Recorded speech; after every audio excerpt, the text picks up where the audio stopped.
basic services is absolutely critical, especially as the number of unsheltered homeless remains a critical problem here in Dallas. Freezing drizzle has caused slick spots on area roadways, making untreated highways and exposed elevated bridges hazardous. President Trump's envoy to Ukraine and Russia says he's held extensive and positive discussions with Ukraine's President Volodymyr Zelensky about the 3-year war. He praised the Ukrainian leader as an embattled and courageous leader of a nation at war. Retired U.S. Lieutenant General Keith Kellogg struck a positive tone Friday after saying it was a long and intense day of talks. On Wall Street, the Dow down by 748 points. More at townhall.com. A new president is sworn in. America's greatness is being restored. And there's breaking news every minute. Now, tens of millions of Americans are turning off Fox and CNN and tuning in to Newsmax for the breaking information they really need to know. Reuters Institute says Newsmax is one of the top news brands in America. Find it yourself on all major cable systems and on your TV or smartphone store. Just download the Newsmax app for free and start watching. You'll get great shows with Rob Schmidt, Greta Van Susteren, Rob Finnerty, and Carl Higbie, and more. Find out why millions of Americans have made the switch. Even President Trump says Newsmax is terrific, and he's watching. So make the switch to Newsmax. Check us out on cable and satellite TV, or download the Newsmax app today. Watch us anytime, anywhere. Remember, Newsmax is real news for real people. Here's the Wall Street Business Report. United Health Group shares tumbling today on a report. The Justice Department is investigating the company's Medicare billing practices.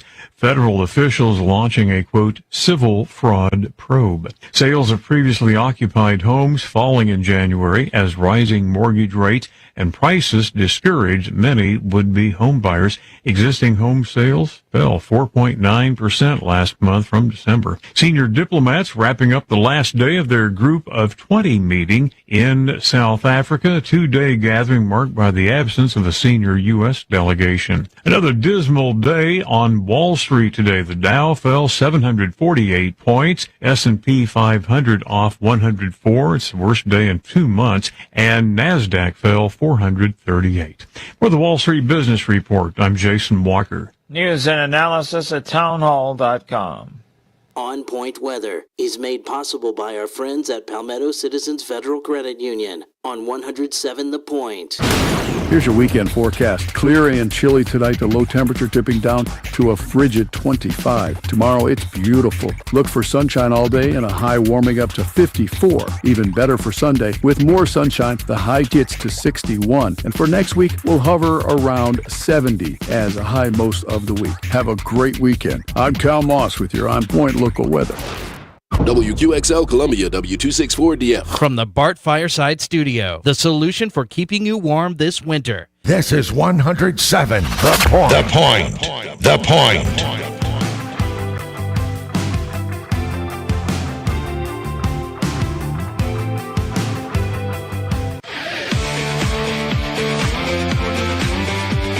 This is Sports Talk with Phil Kornblut and Chris Bergen. Sports Talk is heard across the state on radio affiliates of the Sports Talk Media Network and is streaming live on SportsTalkSC.com, as well as Twitter, Facebook, and YouTube.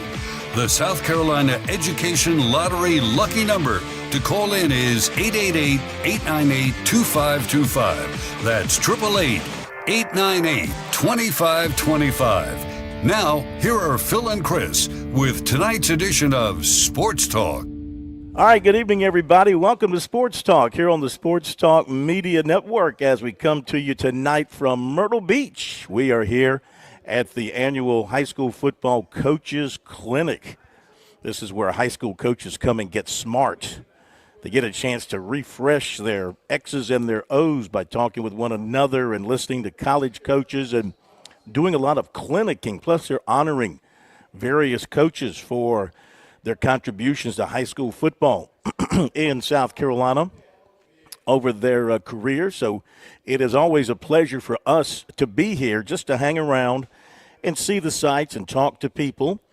Coaches from South Carolina and Clemson are here or will be here. In fact, I just saw several of the Clemson coaches. Got a chance to talk to the new defensive coordinator, Coach Tom Allen, and introduce myself to him. I didn't get a chance to introduce myself to him when he had his introductory press conference. And I got to tell you, what an impressive, friendly guy to talk to. He was with Coach Mickey Kahn, and in fact, he just walked in the door. A very friendly and easygoing fellow. Of course, he hasn't given up a point yet, so all's good in Clemson land. But heck of a nice guy, and I think he's just going to do terrific for Clemson. Great personality and a great fit there, and he seems to love it. He said he loves it up there and is very happy in his new role at Clemson. So we've seen some Clemson guys. Gamecock guys will be here as well because they have an opportunity to meet with these high school coaches, and also they have some responsibilities in doing some teaching while they are here. So we're here tonight. Things are starting to get underway. It's a little quiet right now because they've gone into a program session. Coach Jimmy Noonan, who oversees all of this, will join us at 6:30 to tell us more about what's going on. So we're glad to have you with us on this Friday night, wherever you are headed out to. Maybe you're headed home from work. Maybe you're headed out for dinner, headed out for a high school basketball game, maybe headed to a movie. Whatever the case may be, we're glad to have you with us here on Sports Talk. If you'd like to join in on the program, our phone number is 888-898-2525. That is the South Carolina Education Lottery lucky number. Speaking of coaches, I did see Coastal Carolina coach Tim Beck here, along with members of his staff, and he is one of the guys speaking and is drawing quite a crowd as well. And I've got Coach Mike Anthony hanging right here on top of me. You know what? He's a Democrat and he was a legislator. He must want some money. Is that why you're hanging over? Is that why you're put the headset on and say hello to the people? Let's let you speak. Let's let you speak to the people. Hang on a second. Go ahead. You're good. Go ahead. Put the headset on. We got Coach Mike Anthony here, Hall of Fame football coach. How are you? Oh, hang on. I got to get the right. I got to get you in the right. Got to get you in the right headset. There we go. Yeah. Okay. I hear you. You know how to do this with Stan Olenek. That's yeah, right. Yeah. How are you? Good. How are you? You're looking too tanned. Have you been to the beach or something? Playing golf 3 days a week to get you tan. Ponderosa. Yeah. Ponderosa. I haven't played quite as much lately, but it's cold weather. What's been your best round? 80, about 80, 84. Well, you're shooting round 93. Are you shooting your age? You're not shooting your age. No, I'm 75. I can't do that anymore. If you're shooting 75, that's darn good. I ain't shooting 75. No. I'm trying. Yeah. That's good to see you. You too. Are you you're mingling around with the guys? No, I did the round table. Yeah. Me and Kerry and coach from Conway all those years.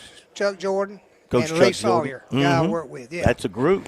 Yeah, but I want to give a shout out to Tiger Bryan. You know, that's my buddy. TB. I listen to you every night. I've told you this forever. We call that TBT now. TBT. Tiger Bryan time. I heard it last night. When he calls in, and he's something, ain't he? He certainly is. I bet you he was a heck of an offensive lineman back in the day. Oh, I envision Tiger Bryan being one of these, big-shouldered country boys. Absolutely. So, are you here for the weekend? Yeah, my wife and I, we're leaving tomorrow. Yeah. We just came to do this round table. They've already done the induction. Have they done the inductions for the Hall of Fame stuff? Yeah, they did that the day of the football game, South, the All-Star game. So you've already been. I thought so because I think they recognize you guys at halftime. Yeah. While I've got you here, I'll ask you a football question. What are high school coaches talking about that's worrying them these days? Well, I hadn't listened all day long. Yeah. You know, I didn't do that. It's not like I got a job or anything. Yeah. I think they're concerned.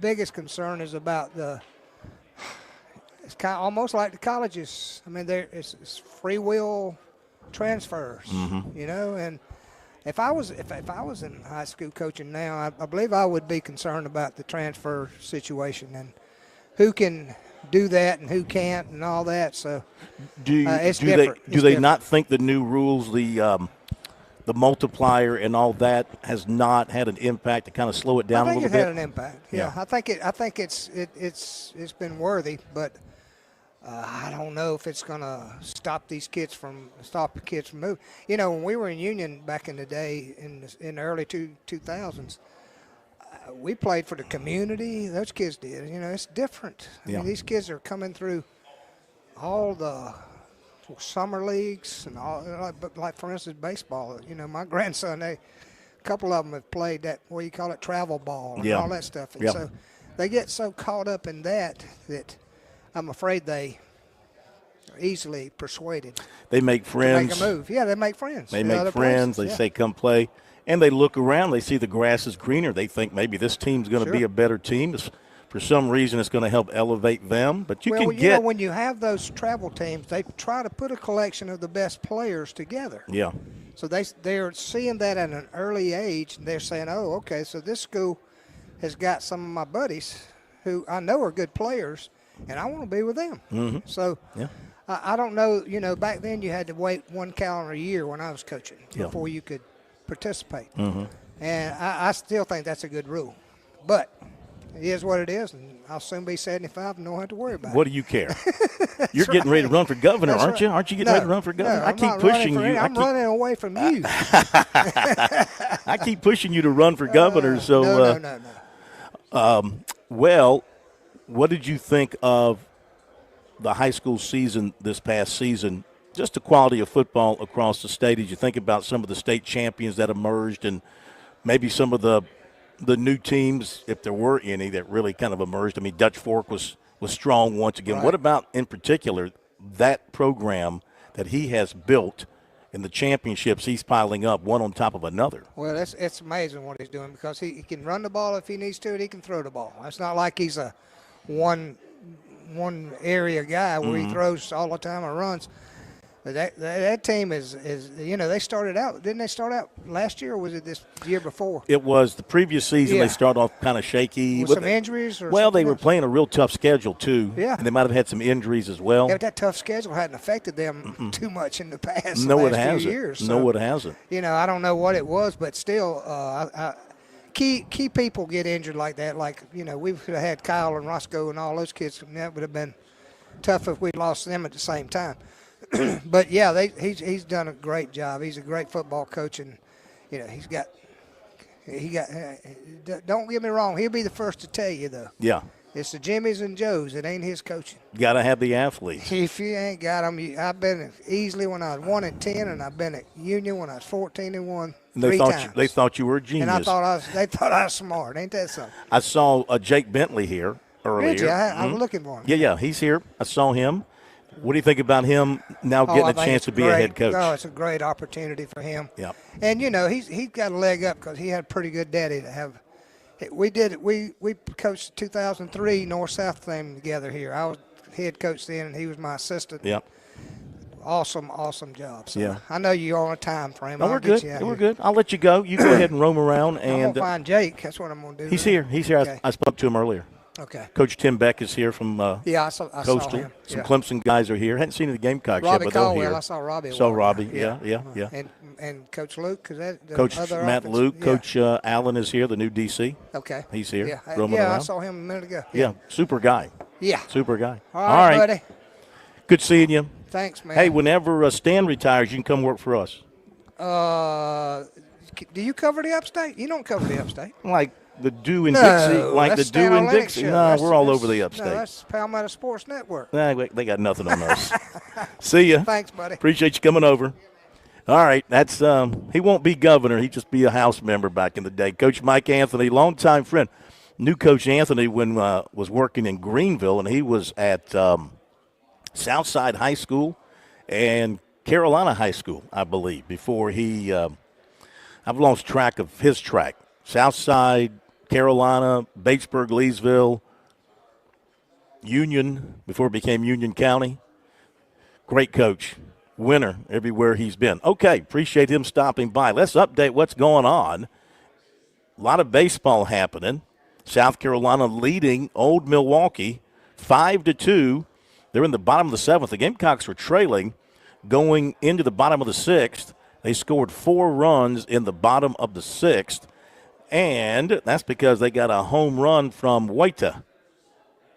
a grand slam, no less, grand slam home run from Wojta, and the Gamecocks have taken a 5-2 lead. The bad news for the Gamecocks in this game, if you haven't been following it, is that early in the game, I want to say like the second inning, starting pitcher Dylan Eskew had to be removed for an injury of some sort.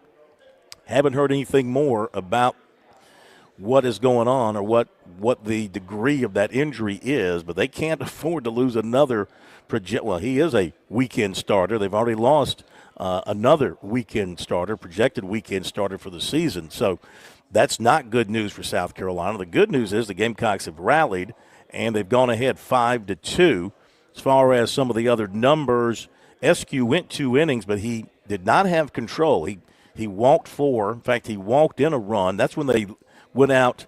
After he walked in a run, they went out to check on him and brought the trainers out, and they removed him from the game. Pitcher came on. He went 4 innings, allowed 4 hits, no runs. He walked 2. The Gamecocks have walked 6. Russell is on now. He's allowed a hit, no runs in an inning. The pitchers have struck out 11. Offensively, Wojta had the grand slam, so he's got 4 of the RBIs for the Gamecocks. Naraki has the other. The Gamecocks only have 6 hits, and Wojta has got 2 of them as the designated hitter. 5-2, South Carolina, bottom of the 7th. As for the Clemson Tigers today, playing a VCU, Tigers are leading 6-2. Get you an update on that as soon as I get an update on my computer. Here we go. 6-2 Tigers in the top of the 7th.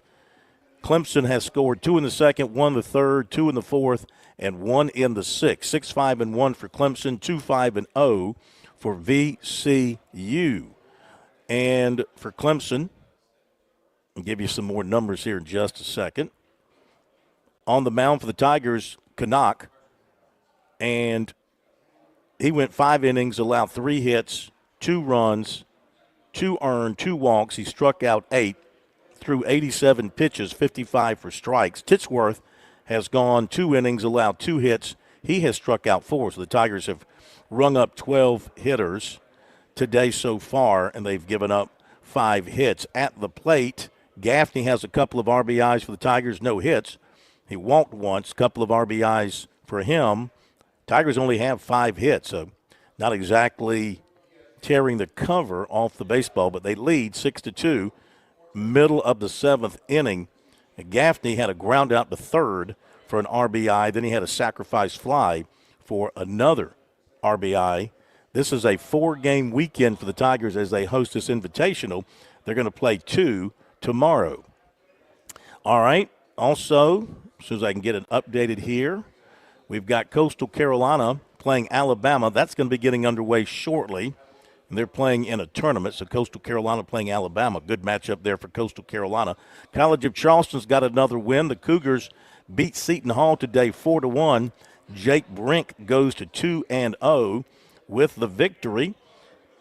It was 4-7-2 for the Cougars and 1-4-1 for Seton Hall. So College of Charleston wins again. They had a home run by Frenner in the bottom of the 4th. That was the only home run of the day. Again, not a lot of offense, 7 hits. You wonder if the cold weather, maybe some wind might be blowing as well. That could be impacting things there. But College of Charleston wins it 4-1. Brink gets the win to go to 2-0. And Davis Aiken gets the save, his first of the season. Okay, we'll give you more baseball coming up. We'll talk basketball as well. And hopefully grab some other coaches to talk to here as we progress through the program. You want to join us, 888-898-2525, South Carolina Education Lottery lucky number. Our text line, 803-900-4847. Following us, watching us on YouTube and Facebook, you can send us a message there as well. We'll be back in just a moment.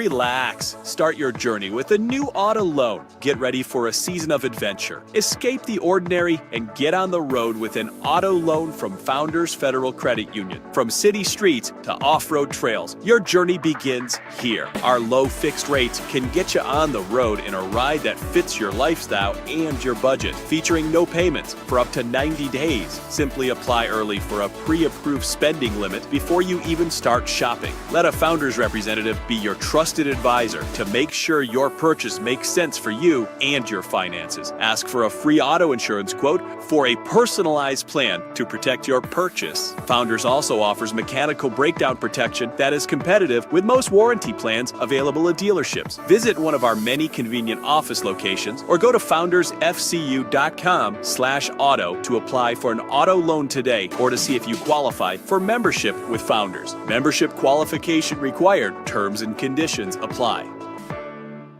Stay tuned. More Sports Talk is coming up on the Sports Talk Media Network. Call Lawyer Lisa. Experience the difference with Lawyer Lisa. Hi, I'm Lisa Hosteller Brown. Did you know your will is designed for your assets to pass through the probate court? If you want to keep your loved ones out of court, a revocable trust is a great place to start. Visit lawyerlisa.com for more information and to see how we can help. Call Lawyer Lisa. Experience the difference with Lawyer Lisa. 7511 St. Andrews Road, Irmo, South Carolina. One lottery ticket makes a big difference for our state students. And when I say big, I mean bigger than jackpot big. Since 2002, South Carolina students have benefited from more than $6 billion in lottery-funded scholarships and grants, including the Life, Hope, and Palmetto Fellow Scholarships. With every lottery play, you're supporting our students, and that adds up in a big way. That's why education is our middle name. Learn more at sceducationlottery.com/betteryou.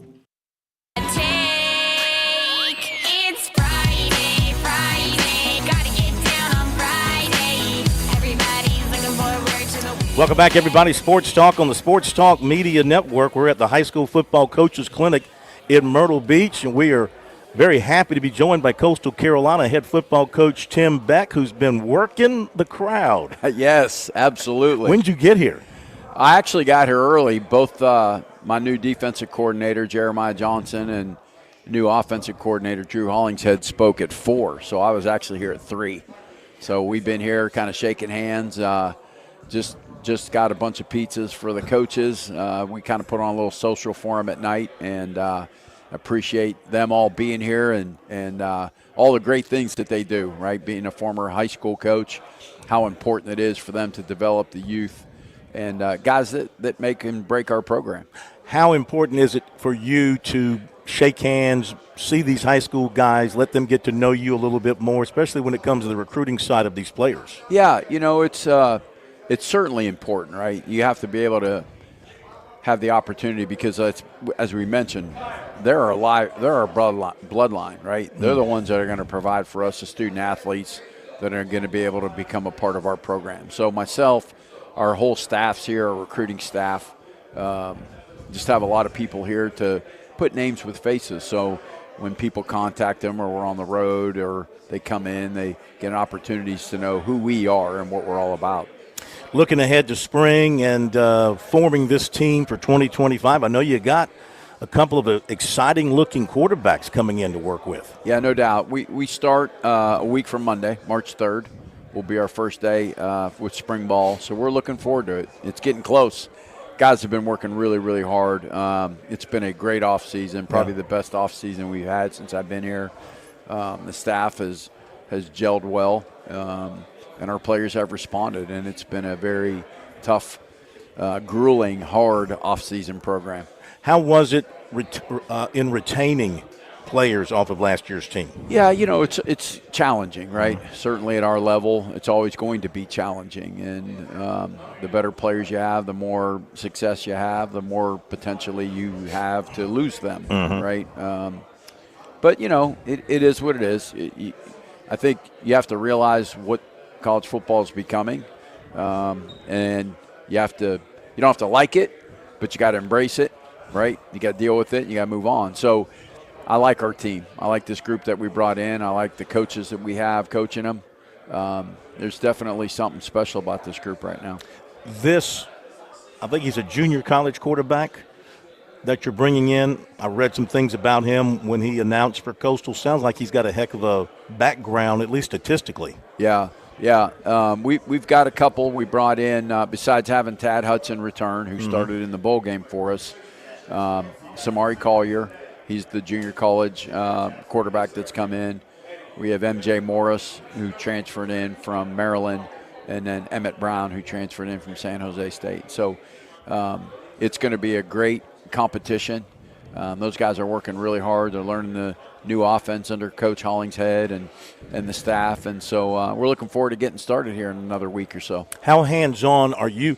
You know, at one point last year, you took over your offense, and you were really real hands-on with that. Will you be the same this year, or are you kind of turning that over? Yeah, last year I thought it was a good idea to try to get involved and realize that it was harder than I thought to be able to try to run both, especially at the time of the year, right? As you get towards the end of the year, players are starting to look at portal and opting out, and you have to do a lot of one-on-one conversations with players in today's game, right, to keep them motivated, to keep them enthusiastic and energized about continuing to play. And it's kind of part of the game right now. There's guys that want to, I know the NCAA is looking at giving them 5 years eligibility, but right now they don't. So they have 4, and after so many games they can redshirt and save it for another year and try to get in the portal. And so you're dealing with that in the middle of the season. And so that was hard, trying to deal with that, keep our team psyche, the injuries, the things that took place in terms of then trying to run the offense. And, most of my career when I was a head high school coach, and I know it's a little bit different, but I never was a play caller on either side because I wanted to create the culture of the team and, the work ethic and those type of things. So that's what I want to get back to. I want to get back to the things that I believe in that way. And went out and hired 2 really good coordinators to run their sides of the ball. All right, got about a minute left. You got a beautiful indoor facility. Looks like it's almost done. Got a little more work to be done. It's right there on Highway 544 for those who are coming through. That's gonna be nice. It's gonna be awesome. It's gonna be awesome, and certainly appreciate all the support, right? All the people that were involved in raising the money to put that together. From the outside, obviously, looks a lot further done than the inside. They still got a ways to go. I would expect it to be done hopefully by the start of the season. And you'll have practice fields adjacent to it? Yeah, and again, those are some things that are in the plans. I don't know exactly when all of that's going to take place, but certainly in the plans. We wish you a great spring. Yes, I appreciate that. Enjoy it. We'll be talking to you again. Yes. See you in August when we come through. And, that's right. Of course, we got Mr. Bergen there side by side with you. So we're all over the Shants. Don't you worry about that. I appreciate that. Do you want to be the new school president, by the way? No. That job's way bigger than me. And I tell you what, I love President Benson. I mean, just a class human being and an unbelievable leader. And wish him and his family the best, and he's going to be missed. Yes, sir. Thank you for coming by. Thank you, bud. Thank you. You. Thank you very much. Coach Tim Beck from Coastal Carolina. We're going to hit the break. Coach Jimmy Noonan's going to join us here in just a moment. When we come back, don't go away. On Point Weather is made possible by our friends at Palmetto Citizens Federal Credit Union on 107 The Point. Here's your weekend forecast. Clear and chilly tonight, the low temperature dipping down to a frigid 25. Tomorrow, it's beautiful. Look for sunshine all day and a high warming up to 54. Even better for Sunday. With more sunshine, the high gets to 61. And for next week, we'll hover around 70 as a high most of the week. Have a great weekend. I'm Cal Moss with your On Point local weather. Spring is just around the corner, whether the groundhog says so or not. Get ready with Palmetto State Armory, your go-to spot for all things outdoors. Reel in your best catch with top brands like Shimano, Zoom, and Spro, used by pro anglers everywhere. And for our Spring Legion members, we've got everything you need for turkey hunting. Shotguns from Benelli, Browning, and Beretta, plus premium gear from Sitka and Nomad. Visit us at one of our 9 retail locations or shop online at PalmettoStateArmory.com. With SRN News, I'm Keith Peters reporting the Supreme Court has temporarily kept on the job the head of the federal agency that protects government whistleblowers. It's the court's first word on the many legal fights over President Trump's second-term agenda. The justices said Friday in an unsigned order that Hampton Dellinger, head of the Office of Special Counsel, could remain in his job until at least February 26th. That's when a lower court order temporarily protecting him expires. The High Court neither granted nor rejected the administration's plea to immediately remove him. 6 weeks after devastating wildfires, Los Angeles Mayor Karen Bass ousted the city's fire chief amid a public rift over preparations for the fire. On Wall Street, the Dow down by 748 points. More details at srnnews.com.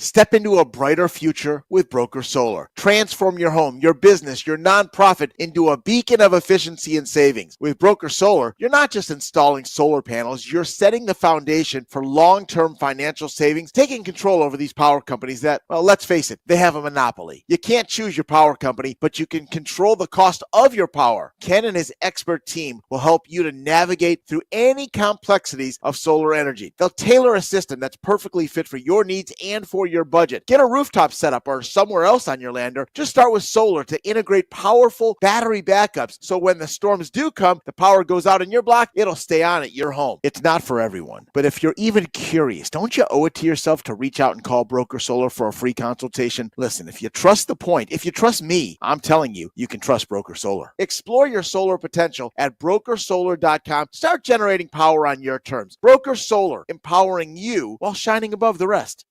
Relax. Start your journey with a new auto loan. Get ready for a season of adventure. Escape the ordinary and get on the road with an auto loan from Founders Federal Credit Union. From city streets to off-road trails, your journey begins here. Our low fixed rate can get you on the road in a ride that fits your lifestyle and your budget. Featuring no payments for up to 90 days. Simply apply early for a pre-approved spending limit before you even start shopping. Let a Founders representative be your trusted advisor to make sure your purchase makes sense for you and your finances. Ask for a free auto insurance quote for a personalized plan to protect your purchase. Founders also offers mechanical breakdown protection that is competitive with most warranty plans available at dealerships. Visit one of our many convenient office locations or go to foundersfcu.com/auto to apply for an auto loan today or to see if you qualify for membership with Founders. Membership qualification required. Terms and conditions apply.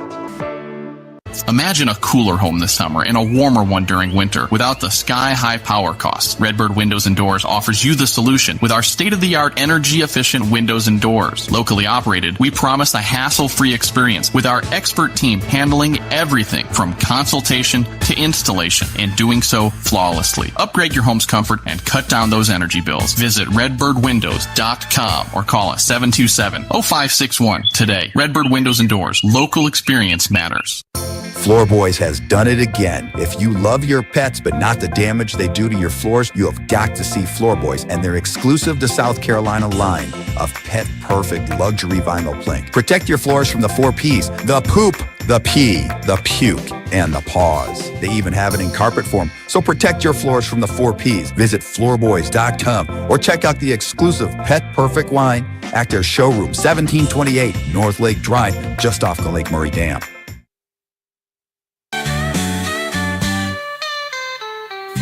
Touchdowns to three-point shots, we've got it all, tying the knots, bringing you the latest scoop. Sports Talk's the absolute truth. Why do we have a Yankee singing that song? Sports Talk? Sounds like he's from the Bronx, for crying out loud. All right, welcome back. It is Sports Talk. Sports Talk on the Sports Talk Media Network as we come to you from Myrtle Beach. We're at the Coaches Clinic. I love this event. You know, we've been covering the Coaches Clinic, 40 years. We've been covering it since it was in Columbia on a Friday, and they would have it in the locker room at Williams-Brice. It was tight. It was small. It was simple. Hot dogs being served. Been with this baby the whole way, and now it's a big, big, big deal every February here in Myrtle Beach. And I just love being around all these high school coaches. I think they're the greatest people in the world. High school coaches, college coaches. I mean, seriously, from time to time we come down on them, high school coaches, college coaches. We just do. It's because maybe they lose a game or just something happens.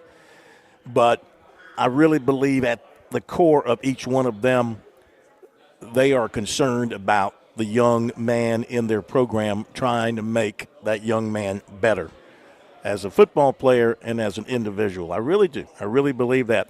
And, high school athletes, I think one thing, you can always go back and see your high school coach. You got issues, you need some advice, some insight. You can always go back and talk to your high school coach. And that's why I admire these men so much. Most of them, they're teachers. Most of them aren't able to just coach football and run the strength program in the weight room. They're teachers as well. They got classes during the day. They make a teacher's salary.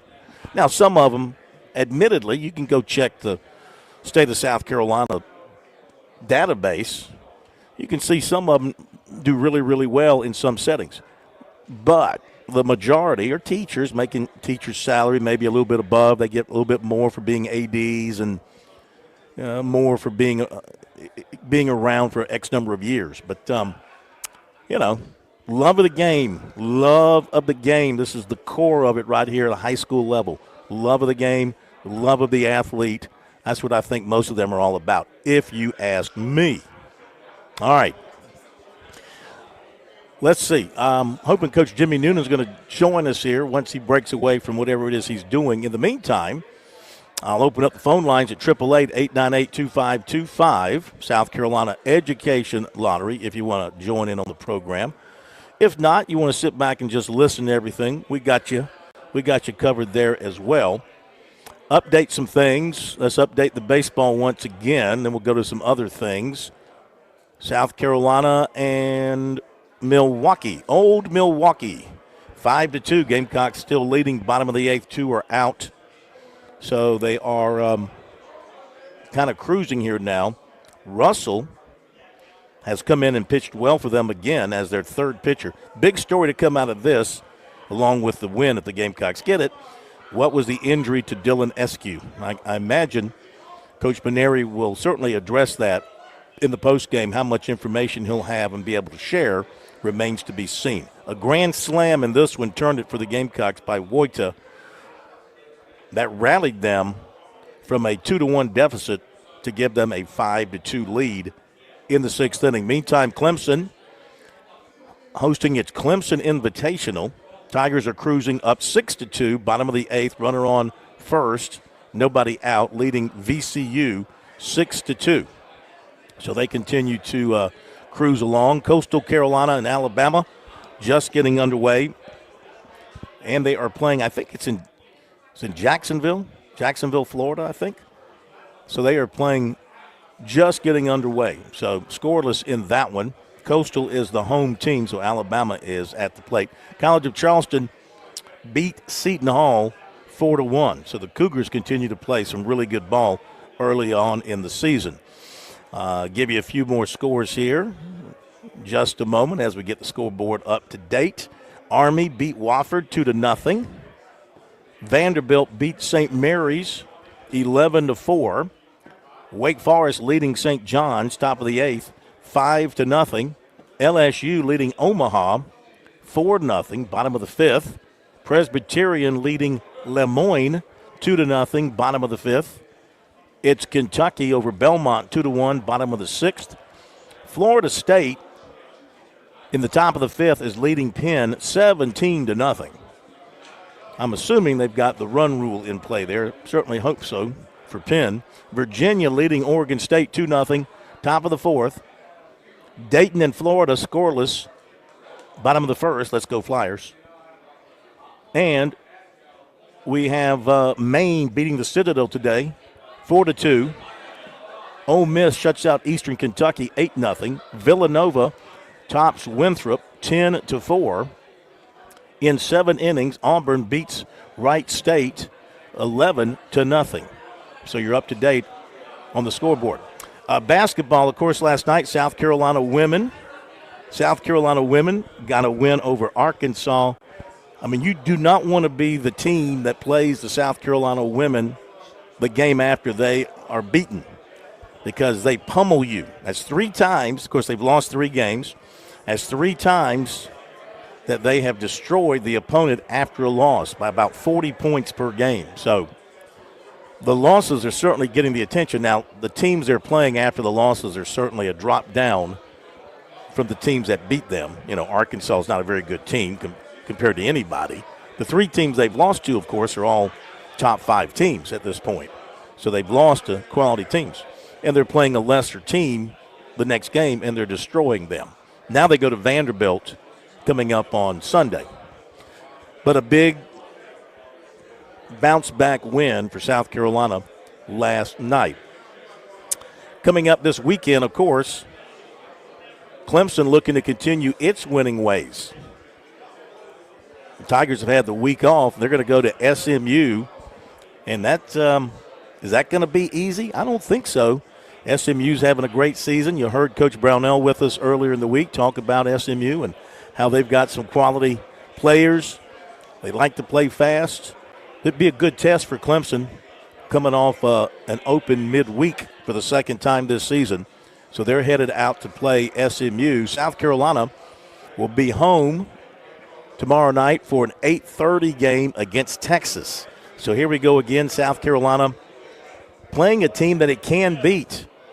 Texas is not having a great year, and South Carolina can certainly win this game at home and end the losing streak. You certainly, if nothing else, if you're South Carolina, you want to end this losing streak before you set a program record. I mean, it's bad enough as it is to be winless in the SEC, to not have won a game in the 2025 calendar year, but that's where the Gamecocks are as they go into this particular game against Texas. And, you know, Texas, despite all the reputation and the money they spend and all that and the recruiting that they do, they're not having a great year either. So a chance at home for South Carolina to get that first win in SEC play against the Longhorns. But they're going to have to play some decent basketball. They're going to have to not turn it over. They're going to have to learn how to catch the dang basketball, not throw the ball to an empty spot. Things like that have been, biting them in the butt throughout the season, but was really ugly the other game at LSU the other night. So South Carolina hoping to bounce back against Texas tomorrow night and get that win. Also tomorrow, around the SEC, ACC, around the state, you got Tennessee playing at Texas A&M. That should be a good one. Florida State at Louisville. And, you know, despite everything, Florida State's only a game under 500 in ACC play. They're 16-10. So despite all the turmoil, the coach retiring and all that, and Louisville, really, you wonder, when it comes down to ACC Coach of the Year, who gets it? Does Brad Brownell get it? Or has he reached the point where the expectations are, hey, he should be winning all these games? Or does new coach at Louisville, oh, come on, Corn, drawing a blank, and he was right here with us in South Carolina at the College of Charleston and at Winthrop. Pat Kelsey, thank me very much. Pat Kelsey. That'd be a tough call between those two the way things stand right now. I don't think that you give it to Duke because Duke's expected to win every time out the way they are winning this year. Charleston plays at Drexel. Charleston a winner last night, so the Cougars are 21-7, 11-4 in the CAA. VMI at Furman. Furman, of course, they've won 20 games again. And looking to win number 21, Mississippi State at Oklahoma. Upstate plays at Charleston Southern. Wake Forest at NC State. Demon Deacons trying to get the 20th win on the season and add to their resume. They're right there on that bubble. Georgia Tech at Boston College, East Tennessee State at Wofford. Wofford's 9-6 in the SoCon, 15-13 overall. The Citadel. The Bulldogs, they're trying to get their first SoCon win. They are 0-15 in league play. They play at Chattanooga. Chattanooga is 20-8, 12-3 in the league. Tough chore there. Pittsburgh goes to Notre Dame. Ole Miss at Vanderbilt. Should be a good ball game there. A couple of teams hanging in there for the tournament. Georgia at Auburn. Mentioned Clemson, SMU. SMU is 11-4 in the league and 20-6 overall. Virginia at North Carolina. South Carolina State, 6-3 in the MEAC, and they'll play at Delaware State. Presbyterian at Radford, and Coastal Carolina got a win last night on the road at Southern Miss. I got a chance to listen to Bergie call that game on the radio here in the Myrtle Beach area. I'm not just saying this because he's one of our partners. He is really, really good.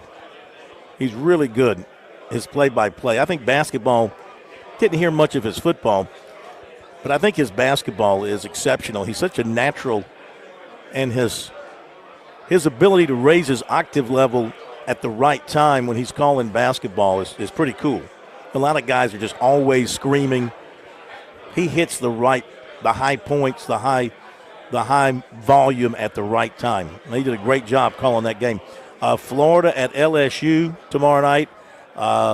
Kentucky at Alabama. Alabama, 2 losses in a row. They need to bounce back. Virginia Tech at Miami, and then Duke is playing Illinois in a made-for-TV matchup. Is that game in where's that game? Is that Madison Square Garden? Missouri at Arkansas. As I mentioned, Texas and South Carolina. What's up, Coach? How you doing? What's up, man? Coach Mickey Wilson from Myrtle Beach High School just coming by to say hello. So that is the schedule for college basketball tomorrow night. We'll hit the break and we'll come back with more. We'll talk about the high school basketball scene as we go into the weekend with the playoffs. Talk about that hockey game last night as well. Not a hockey fan. Don't follow it. Don't really know a whole lot about it. Well, I know enough about it. And I want to share some thoughts on everything surrounding what went down last night in that hockey game. We'll be right back in just a moment. Mike here for my good friend Troy Branham of Golden Gate Mortgage. Let's face it, it's been a rough go for mortgage rates the last couple of years. And now more than ever, you need someone on your side to get you the very best possible rate on a new mortgage or a refi. That's where Troy comes in. 27 years of experience working for you. Conventional, FHA, VA, USDA, renovation, rehabilitation loans, all doable with my man Troy Branham of Golden Gate Mortgage. And when I say doable, I mean the best possible rate that's out there. It's a phone call that can literally save you thousands of dollars. 803-238-0111. 803-238-0111. You can also check out the website ggmortgage.com. Major Billy Downer here from the Department of Natural Resources, and DNR is excited to announce the implementation of Go Outdoors SC, a new online licensing and boat titling system that you can access right from your phone. Through this new system, customers can purchase their hunting and fishing licenses, renew their boats, apply for lottery hunt opportunities, and complete electronic harvest reporting requirements. For more information, visit Go Outdoors SC at your local app store. You're listening to Sports Talk on the Sports Talk Media Network. We're back in a moment. There's a lot of things we take for granted in our lives. Your home's AC will run cool. Your drive-through coffee will be hot. And the car will start when it's time to take your kids to school. It's when things don't go as planned that you start thinking about who to call and where to turn. The good thing is, you can prepare for life's most difficult days by calling the Larry Lucas Agency today. Larry is a State Farm agent that has been taking care of people across South Carolina for more than 2 decades. You probably have insurance, but switching is easy, and bundling can save you hundreds or more. Most importantly, the Larry Lucas Agency can help you choose the protection you want at the price you want. All backed by South Carolina's #1 home and auto insurance company. Visit LarryLucasAgency.com today or give Larry a call at 803-799-1998. Like a good neighbor, Larry Lucas State Farm is there.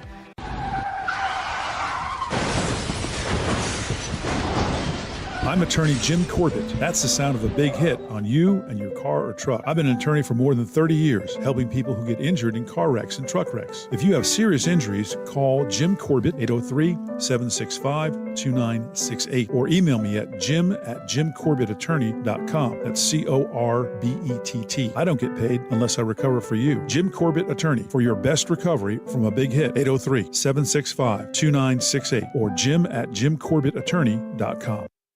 Do this everywhere we go. I think you know this ain't no one-horse rodeo. I think you know when we pull up, green lights our show. I think you know that we gon' run. All right, welcome back. We're at the High School Football Coaches Clinic in Myrtle Beach. We are now joined by Coach Jimmy Noonan, Director of the South Carolina Football Coaches Association. They got loud in here all of a sudden. Social time. You brought the party out. Well, business is over for the day, and they're off to enjoy themselves. I don't blame them. What did you just come from? We had what we call our coaches forum each year, and we set aside it's for business, hot topics that are coming our way. Mm-hmm. Not a whole lot going on right now until after our administrative meetings in March. There's a lot to be voted on, especially with transfer rules. So coming out of that, I'm sure we'll have a lot of chatter. What kind of things are you looking at regarding the transfer rules this time? It seems like you look at that every year. Well, we do, and it is the recruiting that's going on. It's disappointing at the amateur level. I can just say that. I've always been a guy that didn't believe in shortcuts. There are no shortcuts. There's no shortcuts in this sport. You're going to get what you invest in. And, there's not much sympathy for folks that do take shortcuts.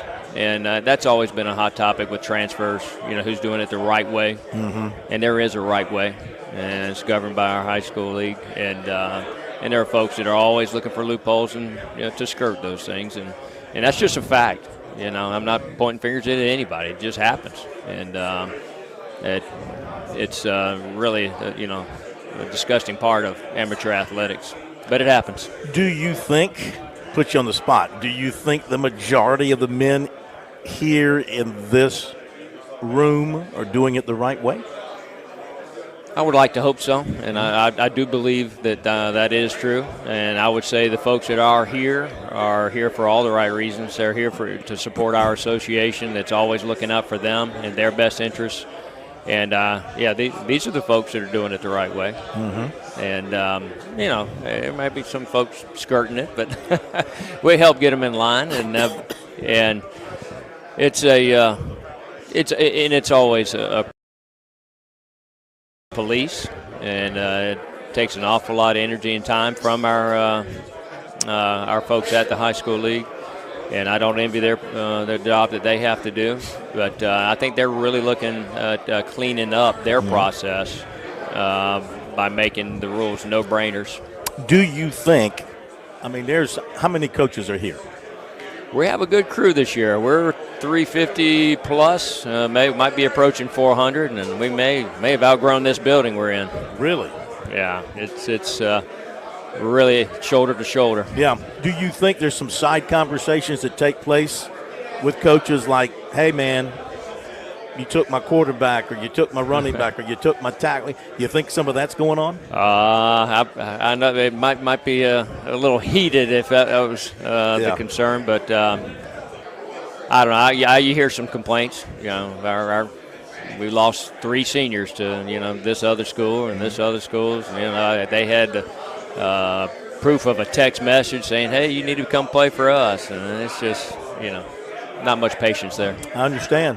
Talking to Coach Jimmy Noonan, the new rule that they put in, the multiplier to try to even things out related to transfers, is that helping in your opinion? I think it is. And I think that the rest of the folks in the state would agree. Mm-hmm. It has leveled the playing field. And, the ups and downs from year to year as you approach graduation. For every coach goes through that. But, as far as level playing field, because of the structure of a school, that's what they tried to level it out. And it's been dealt with in other states, and we just really tried to follow the models that have been presented before us, and it has worked. Has worked in Georgia, has worked in Pennsylvania, et cetera. And our state is really just following suit from those folks that have addressed that scenario. Now, the next question would be, well, what do you do with a school that has won 3 or 4 championships at the smaller levels, 1A, 2A, 3A? Do you boost them up just because hey, they probably should be playing a little tougher competition? Mm-hmm. And that has been addressed in other states, not ours. Yep. But those topics come up every now and then. Besides transfers, which seems like it's a topic every year, that's A, and maybe A and B. What's C? What's another area of concern that the coaches are talking about? Well, I would say that the venue for our state championships. I think there's an awful lot of folks that would love to see it back in Columbia or up in Clemson.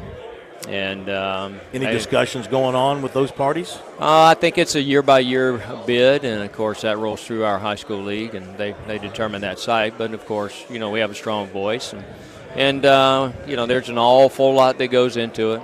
I mean, all the way down to parking, to concessions, to who's cleaning up the mess that big crowds provide.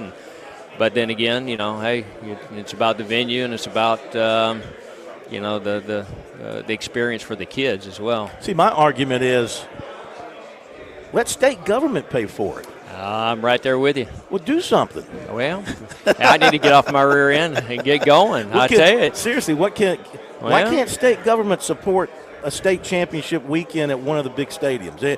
And if you want to alternate it between upstate, even though Columbia's logically Columbia is the best place because Central for everybody. It's the easiest to get to. It's 2 hours from everywhere. I'd love for it to be part of the state budget.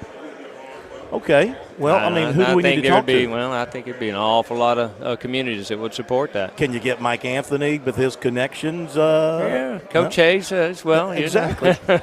Those guys still have some pull, don't they? They do. We've had some small conversations. Okay. They might fester a little bit. Well, alert me when it is getting ready to be voted on. Well, so we can put the pressure on them. Well, of course, that once again rolls through the high school league, and we hope that. But at the same time, it's really money driven. Yeah. And where our organization, our league, can feel that they can survive. And at the same time, it's a monetary thing for our schools. They've made it that far, and they want to get a good paycheck to. We got to go to a break, but I've never understood why the high school league has to go out and get sponsors to sponsor something that is, it's a state government entity. You would think that there'd be some budget set aside. We got to go to the break. That's just my argument. We support that. Hear, hear. Me for governor. Thank you. Appreciate you coming over. Yes, sir. Coach Jimmy Noonan, fullback extraordinaire. Be back in a moment.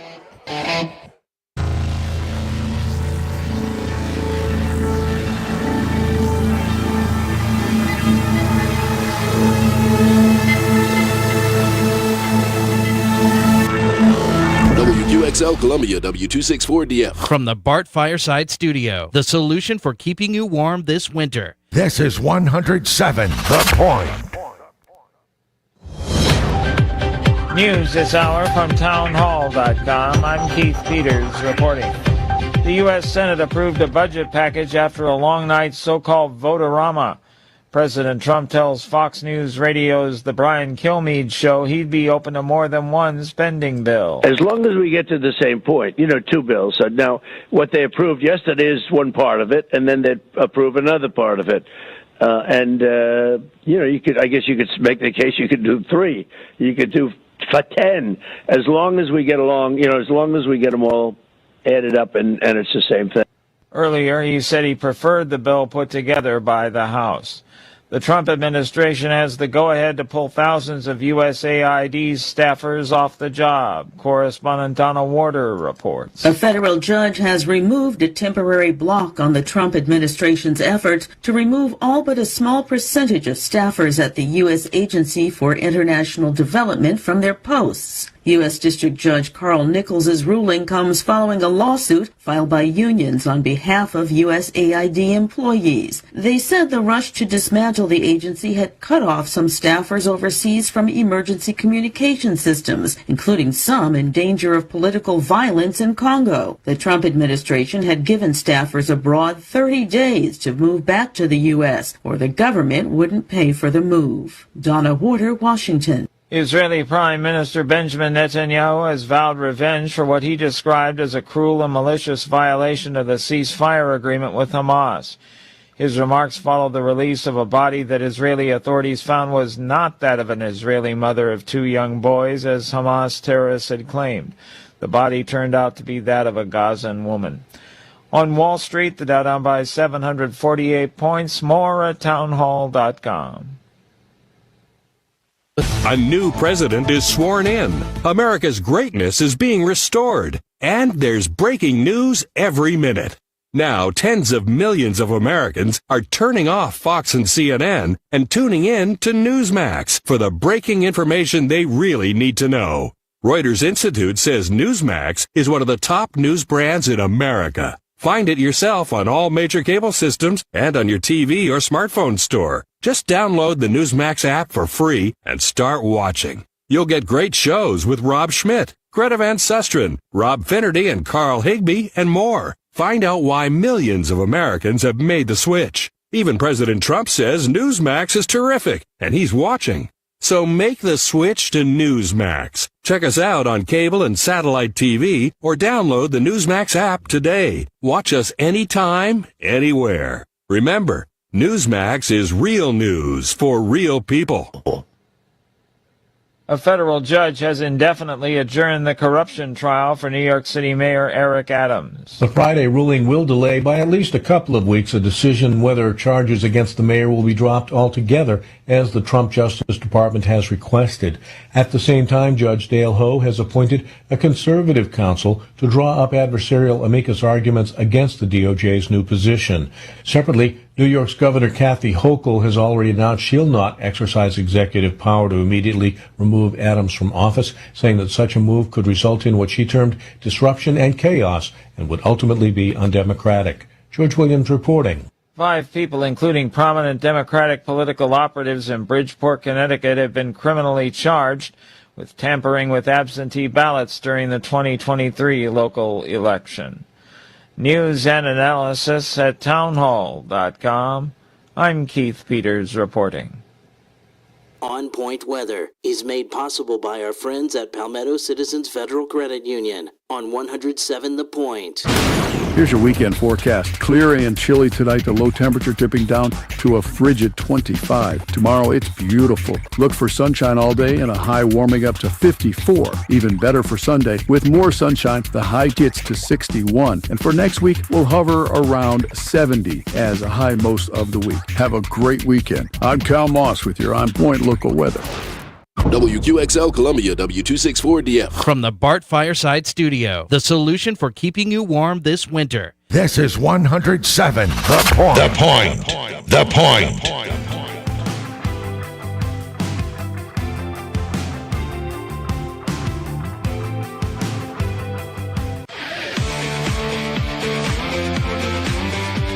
Welcome back to Sports Talk on the Sports Talk Media Network. You can reach the guys with the South Carolina Education Lottery lucky number, 888-898-2525. That's 888-898-2525. Now back to Phil and Chris with the second hour of Sports Talk on the Sports Talk Media Network. Okay, we're back on Sports Talk from here at the Coaches Clinic in Myrtle Beach. Thanks to Jimmy Noonan for coming by and giving us some hints at some things, yeah? Yeah, you think maybe the legislature is going to step in and fund the state championship games to be played in Columbia? That would just it'll never happen because it makes too much sense. It makes too much sense. Let's hope it does, but it just makes too much sense. Appreciate him coming by. Appreciate Coach Tim Beck being with us. Coach Mike Anthony stopped by. I think that's everybody that we've had here live tonight, so we appreciate them being with us. Now, recruiting in a moment. Jeff Owens, George Bryan, all coming up. Want to update high school basketball from last night. Of course, games are continuing tonight, and might be some games tomorrow and into next week. But for games that were played last night, I'd like to catch up on those games played the night before. So last night in the 1A girls bracket, we've got Lee Central beat Ridge Spring Monetta 58-24. Don't see a score from Louisville and HKT if they played last night. That's not been posted. Williston Elko defeated C.A. Johnson 57-41. North beat Abbeville 53-35. In the lower state, Military Magnet. You know, Coach told us, Coach Combs told us that Military Magnet was really good. They scored 114 points in their first playoff game against Hemingway. Last night against Bamberg Earhart, they won 107-60. 107-60. They are running it up. The Latta girls defeated the Ridgeland Academy 64-43. So next, Latta has to go play at Military Magnet. That's a personal thing with me, of course, the Latta Vikings, home of champions. Carvers Bay 51-39 over Scotts Branch. And Denmark Oler defeated Bethune-Bowman 78-25. 78-25. Okay, that's 1A girls. 2A girls played last night. Eau Claire beat Blacksburg 45-37. Mid Carolina defeated Chesterfield 56-48. Clinton, they must be really good, 45-19 over Landrum. Fairfield Central beat Cheraw 75-59. Atlantic Collegiate over Lake Marion 46-38. Andrew Jackson, wow, they must be really, really good. Remember, they won their first playoff game 79-5. They beat Marion last night 100-41. Whew. Lake City over Hampton County 38-27. Kingstree beat Burke 40-34. 5A Division II girls played last night. Gaffney over Woodmont 71-40. Riverside beat TL Hanna 56-52. Do not have a score on Nation Ford and Greenwood if they played last night. That game has not been put on the bracket. Also, Berkeley, a winner over Lucy Beckham 48-28. Goose Creek defeated Socastee 47-38. Westwood over White Knoll 71-69. Finally a close game. Myrtle Beach down Chapin 49-35. In the 5A Girls Division I, they played some games last night. And Dutch Fork defeated Dorman 67-63. J.L. Mann over Lexington 62-46. Blythewood beat Burns 63-49. Do not have a Clover Rock Hill score if they played last night. Lower States, Ashley Ridge beat James Island 62-46. Ridgeview over Wando 55-45. Somerville beat Spring Valley 60-50. And Carolina Forest down West Ashley 53-44. 1A from last night. Nope, sorry. 1A boys, they did not play last night, so we won't worry about that. 3A boys did play last night. It was St. Joseph's beating Chapman 56-50. Christchurch over Union County 55-34. Powdersville beat Woodruff 61-50. And Belton Honeypath over Palmetto 60-54. In the lower state, Loris topped Orangeburg Wilkinson. Am I right on that? Loris won 60-54. No, they beat North Charleston. Loris beat North Charleston, I think. Let me just double check here this bracket. Loris won 60-54. Fox Creek defeated Orangeburg Wilkinson 59-57. So I think I've got Loris over North Charleston 60-54. Keenan, a winner over Dillon 74-56. And Oceanside beat Georgetown 80-40. 4A boys, they played last night. Lancaster over AC Flora 73-58. Lancaster over Flora 73-58. And South Point and Berea don't have a score in the bracket from that game. Greer defeated Dreer. Greer over Dreer 56-46. Wren beat Daniel 59-48. Lower State, North Augusta beat South Florence 58-38. Gray Collegiate, a winner over May River 78-50. Wilson topped Bluffton 50-44. And Crestwood in overtime beat Brooklyn Casey 82-75. That's it. Those are the games that were played last night. Good luck to everybody playing tonight, playing over the weekend, and going into next week. We'll be keeping an eye on things next week. Now to recruiting here on Sports Talk. Recruiting Report is brought to you by our great friends at Seawells. Hope you got by for the daily luncheon buffet this week. They'll be back at it next week starting on Tuesday. They'll be getting at it after it again next week starting on Tuesday. Make sure you get over to have a great lunch at Seawells for only $14 or $14.50 if you use a debit card, whatever. You will enjoy it and be the best lunch you'll have all week. And, of course, we remind you, for the very best in the catering business, you just give Seawells a call at 803-771-7385. Check them out online at SeawellsCateringSC.com. For the very best in the catering business, they'll come to your location or host your event at their beautiful location on Rosewood Drive across from the State Fairgrounds. Very best in the catering business for nearly 80 years. That's Seawells. Okay, checked in on cornerback Samari Smoke Matthews, 6'1", 185 of Cornelius, North Carolina. He's considered one of the top cover corners in the 26 class. Last season, only 7 passes were thrown his way, and he picked off 2. So opposing coaches know to stay away from him.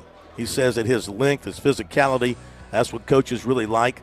He has a top 4 of USC, Clemson, Florida State, and Oregon, though others like Georgia and Florida State remain in the mix. Interesting what he had to say here about Shane Beamer. Quote, South Carolina offered me pretty early, like my freshman year. They've always been among the front runners just because of that. I have the longest relationship with them. I kind of see Coach Beamer as just like one of my best friends. I talk to him so much, and he comes to my school so much. You might think he's not head coach at South Carolina. You might think he works at Huff, which is his high school. That's how many times I've seen him. End quote. He's very, very high on Shane Beamer. Clemson a little bit behind South Carolina getting involved, but they've made up a lot of ground and have gotten themselves very much involved. And he said that talking to Dabo Swinney, he feels very comfortable with him, much like with Beamer, and he considers him to be like a best friend as well through those conversations. He's been to South Carolina more than any other school, and he plans a return for a spring visit. He's got an official set for June 20th. He also visited Clemson last year, and he is going in on March the 8th for their junior day. He was also at Clemson on February 1st. He's also looking at Florida State, Oregon, Georgia, Penn State, and some others for spring visits, and those visits will be, of course, a crucial part of his decision-making process. Clemson offensive tackle Chancellor Barkley has set an official visit to Oklahoma for June 20th. Former USC commitment linebacker Rodney Colton has set 6 officials: SMU, UCLA, Penn State, Ole Miss, Tennessee, and Colorado. Make that Missouri, not Ole Miss. Missouri, Tennessee, and Colorado. Clemson target defensive end Dre Quinn was offered by North Carolina. Wide receiver Sedarian Morgan has Clemson in his final 6, along with Georgia, Florida, Auburn, Alabama, and Colorado. By the way, Samari Matthews has launched his own website so that you can follow his journey and also shop for his apparel. So check that out as he's looking to cash in, as some of these high school kids do. Clemson target offensive tackle Carter Scruggs has set an official visit from Michigan on June the 6th. And that will do it for recruiting tonight here on Sports Talk. Be sure to check it out on our website, SportsTalkSC.com. On our X, which is SC Sports Now on X, you can just do the search for ST Recruiting. No more hashtag. They don't like hashtags anymore for some reason. So just do a search for ST Recruiting. That'll take you to our tweets, our retweets on recruiting, and, of course, the links to our stories. Going to talk NASCAR after the break. Imagine a scrapbook filled with all your favorite memories of 75 years at Darlington Raceway. Now imagine that scrapbook going 190 miles per hour. Have you ever? No, I've never. You don't have to imagine it. You need to get to Darlington, where the drivers of today tackle the track too tough to tame, just like they did your first time. NASCAR Throwback Weekend at Darlington Raceway, April 5th and 6th. Get your tickets now at darlingtonraceway.com. Discover.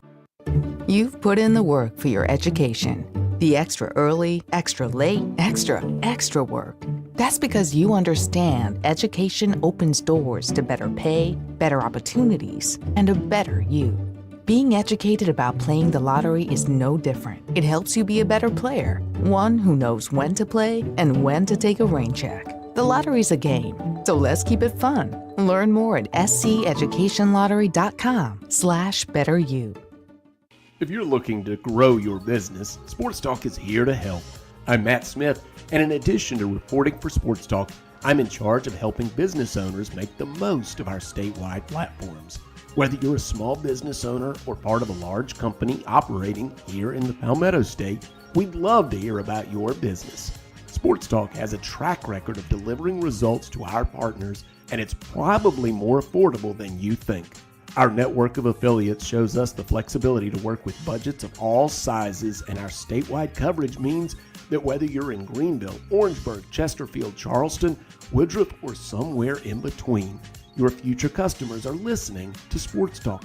Every business has a story, and we want to hear yours. It's our mission to serve this state, and that means finding success together. Please email us at sportstalkmedianetwork@gmail.com or contact us through our website, sportstalksc.com. G3 here with Tsunami Bar Sports, and it's time for a fall preview. That's right, 720 Chris Drive, 378 and I-26, Frontage Road, where you can now preview the best technology for golf known to man. It's the Tsunami Bar. It's live weight. It's the only technology out where you get your tempo and flow going before you play. Now, it also serves as a pattern support tool. 720 Chris Drive, Frontage Road, 378 and I-26. You also can visit the Garage Gym Pro Shop. Pick up your tools, take them home, and while you're here, tour the Scramble Course 6-hole pitch and putt right now.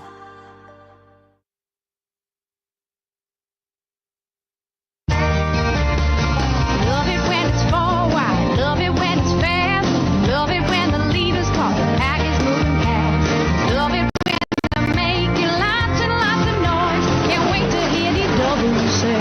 Boogity, boogity, boogity, let's go racing, boys! Let's go racing, boys. Love it when they're drafting, love it when they slide, love it when the back's straight, the throttle's open wide, love it when they're making lots and lots of noise, can't wait to hear these doubles say. Boogity, boogity, boogity, let's go racing, boys!